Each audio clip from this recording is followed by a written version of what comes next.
د عمران خان د رهایی د پاره په انټرنیشنل سطح باندې یو ځل بیا اوازونه اوچتېدل شروع شوي دي. د عمران خان د رهایی دومره لرې نه ده.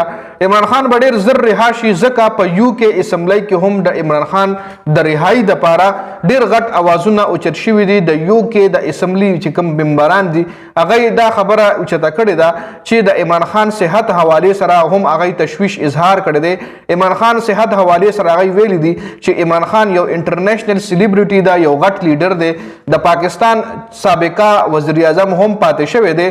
نو د عمران خان چې کوم علاج دی هغه د صحیح طریقې سره وکړل شي، هغه د هسپتال ته منتقل کړل شي، او د هغه چې کوم ټرایلز دي هغه د فیر طریقې سره وکړل شي، د هغه د عدالتي کاروایانې د انصاف په تقاضا باندې وکړل شي.